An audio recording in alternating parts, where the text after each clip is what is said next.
Bonjour mesdames, je voulais vous faire partager aujourd'hui une petite Nekuda en rapport avec le moment qu'on vit et le Dvar Malchut, la paracha de ce Shabbat qu'on a lu est mort.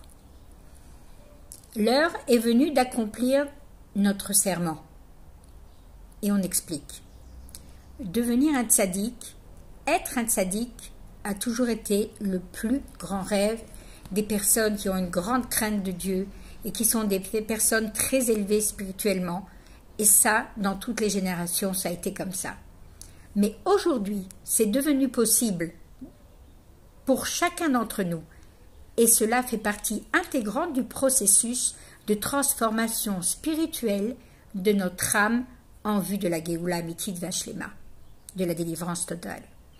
Il n'y a pas un endroit au monde où n'a pas été diffusé le Sefer Atanya, œuvre de base de la Chassidoute Chabad, qui a écrit l'Admour Hazaken et qui enseigne aux Juifs la voie du service de Dieu qui monte direct en haut. Le titre de cet ouvrage, considéré comme la Torah écrite de la Chassidoute, est aussi Sefer Shel Beinonim, le livre des hommes intermédiaires. Car en fait, tout celui qui l'étudie découvre qu'il peut atteindre le niveau le plus élevé par son travail personnel. Le Benoni, explique l'Admour Hazaken, n'est pas celui qui n'est pas capable de commettre une faute. Oui, ça peut lui arriver d'avoir envie de fauter, ou quelqu'un qui n'a jamais fauté, ou quelqu'un qui a réparé tout ce qu'il a commis dans le passé. Mais le Benoni, c'est celui qui en permanence maîtrise son penchant vers le mal et qui l'a mis complètement en matzav shaket, en somnolence à l'intérieur de lui. Par contre, le tzaddik, c'est celui qui, mina shamaim, a eu le mérite de Dieu d'avoir une âme qui est celle d'un tzaddik. Et c'est ainsi que le monde fonctionne depuis sa création. Le bien et le mal se côtoient et ils sont mélangés. Et dans chaque chose, il y a un peu de bien et un peu de mal. Et le Yetzer Hara et le mal n'est là que pour qu'on mérite dans la Géoula de voir alors Ve'ruach hatuma ha'avir minares, que l'esprit d'impureté disparaîtra de la terre et le mal sera alors annulé à jamais.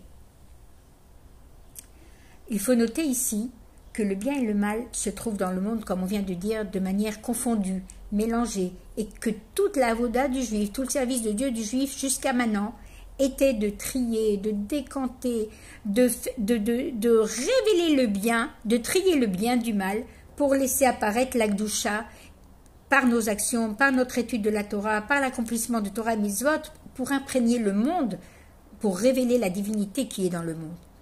Mais depuis 1992, quand le Rabbi a proclamé que Avodat Abirurim Nigmeru, que ce travail de purification et de préparation du monde est terminé, que ce travail est terminé, ça signifie clairement que la distinction entre le bien et le mal est visible. Et on voit dans notre génération de manière claire comment le mal, il est révélé, il est visible, au point que toute l'humanité entière, elle se révolte contre cette émergence du mal de manière effrontée, et qu'il n'y a pas un pays au monde qui ne cherche pas à dévoiler les valeurs positives de l'humanité et que le monde revienne au bien.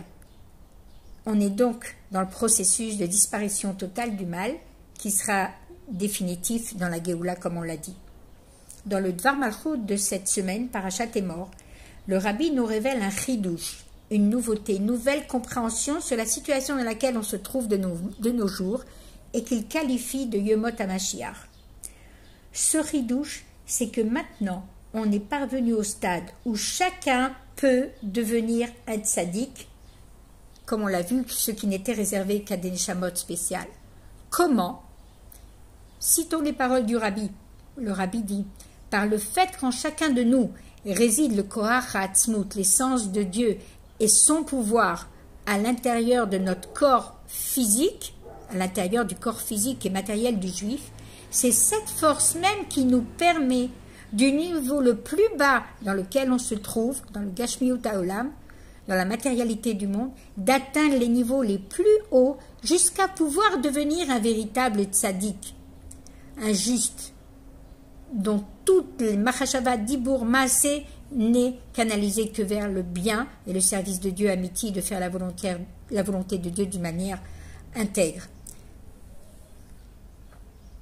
Car après tout le processus de purification et de décantation que les Bnei Israël ont traversé et ont fait au cours de toutes les générations passées, chaque juif peut maintenant, à l'évidence, atteindre le niveau spirituel le plus haut jusqu'à devenir un tzaddik begilouï révélé.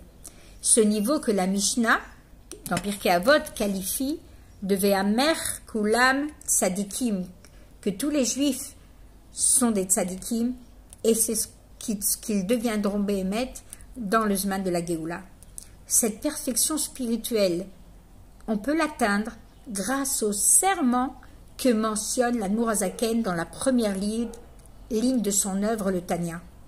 Le Tanya commence par cette phrase « Mashbi'i moto tiye tzadik ve'al tiye racha ». On le fait jurer, soit un tzadik et ne soit pas un racha, soit un homme juste et pas un homme mauvais. Et l'Admour Hazaken explique que l'âme, avant de descendre sur terre, on la fait jurer que quand elle descendra ici-bas, c'est pour faire le travail de devenir un tzaddik. Le mot en hébreu mashbi'im peut être expliqué de 3 façons différentes. Le premier qu'on vient de voir, mashbi'im, on le fait jurer qu'il deviendra un tzaddik dans son service de Dieu sur terre ici-bas. Le deuxième, masbi'im. Mashbi'im, c'est aussi masbi'im. On le rassasie de force spirituelle afin qu'il puisse accomplir sa mission sur terre et atteindre justement ce niveau de tzaddik. Et la troisième explication de ce mot mashbi'im, la racine c'est aussi shvi'i, 7e, qui fait allusion aux 7 midot, 7 qualités qui sont à l'intérieur de l'homme et qu'il doit parvenir à raffiner. C'est ce qu'on est en train de compter pendant le Homer. Qu'il doit parvenir à raffiner pour devenir un véritable serviteur de Dieu. Et c'est ce serment qui l'accompagne tout au long de sa Avodat Hashem. Et c'est aussi lui qui le place dans notre génération dans un statut dans lequel il peut devenir un tzaddik. Le Rabbi rappelait ce Shabbat, et aussi Shabbat dernier, que dans le mot Géoula, la racine du mot Géoula, on voit le mot Gola, qui signifie l'exil, que la Ma'oud, que l'essence de la Géoula, elle vient dans l'exil. La seule différence entre ces deux mots, c'est un Aleph. Aleph, le Rabbi explique que ce Aleph, c'est Aloufo chez l'Olam. Comment on amène la Géoula pendant le temps de l'exil, c'est en dévoilant le maître du monde, comme on le fait jusqu'à maintenant dans notre service de Dieu. On dévoile la divinité, on imprègne le monde de Gdusha. Le deuxième niveau, il y a par 3 processus, on peut transformer l'exil en délivrance, la galoute en Géoula. Le premier, comme vient de dire Aloufo chez l'Olam, de rajouter ce Aleph dans l'exil, de dévoiler la présence de Dieu dans l'exil. Le deuxième niveau, c'est Ulpana, qui est aussi composé du mot Aleph. Ulpana, ça représente l'étude de la Torah, et en particulier le niglé de Torah, la partie dévoilée de la Torah, qui en même temps, c'est la volonté de Dieu, quelque chose de la Torah, elle est très haute spirituellement, mais en même temps, la Torah niglée, elle nous apprend dans la Gemara, dans la Halacha, comment faire la volonté de Dieu en rapport avec les halachot, en rapport avec la vie concrète dans le monde. Et le troisième niveau, c'est le niveau de Pélé, le niveau le plus élevé qui est représenté par l'étude de la Chassidoute. Et Malchut chez Betiferet, c'était la sphira de ce Shabbat. Dans Malchut chez Betiferet, Tiferet représente l'étude de la Torah, Malchut représente la royauté.